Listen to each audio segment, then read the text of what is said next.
Some of the world leaders were meeting in Davos, including some of the financial leaders, to talk about the state of the banks and global economy. And actually, they think it's in a terrible state. Not all of them, but a lot of them do. Nouriel Roubini, who predicted the last downturn, is very concerned.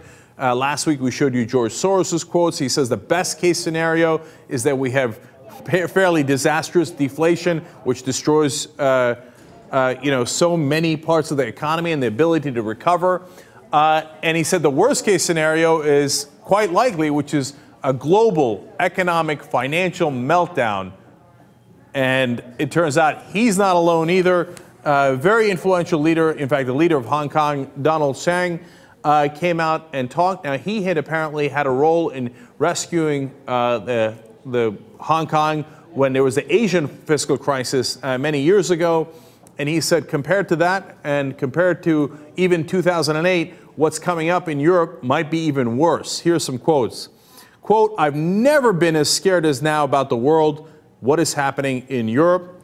And when asked, look, how bad could it spread? For example, Hong Kong actually is not that exposed to European banks and the bonds that have been issued in Europe. So why are you so concerned? He said, quote, "We do not know how deep this hole will be when the whole thing implodes on us.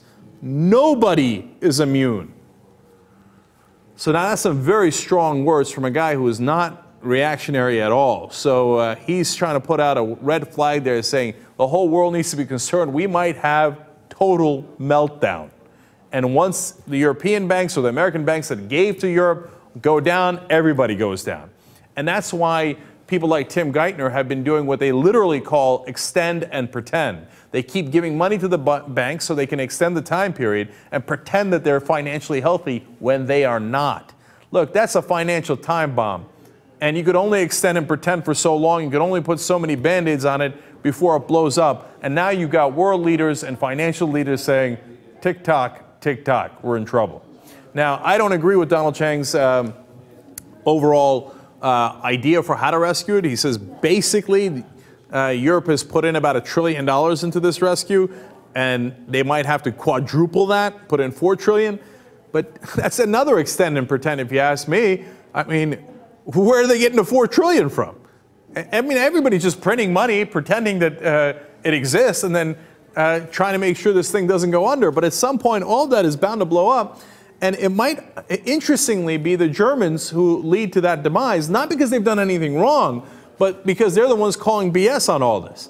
So everybody's going to the Germans saying, come on, extend and pretend, give a couple more $1 trillion so that Greece doesn't go under, so that Spain and Italy don't go under, so that the whole world doesn't go under. Well, their finance minister, Wolfgang Schäuble, there's no way I pronounced that right, but I'm having fun, said, quote, "You spend money you don't have on the bills of others, and that's the wrong incentive in a functioning market economy. At the end, you have to pay your bills. If you spend at the risk of others, it's a strong temptation. Everyone will fail on this temptation. That would be the wrong method in fighting the causes of the current crisis."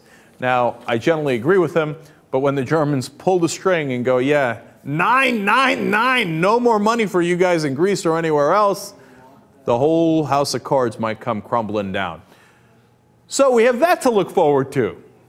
Listen, it's bad news, and unfortunately, it ain't going to get any better. And as far as I can see, no one has come up with a real way to make it any better. The only solutions are either do nothing or extend and pretend. Those are not good solutions.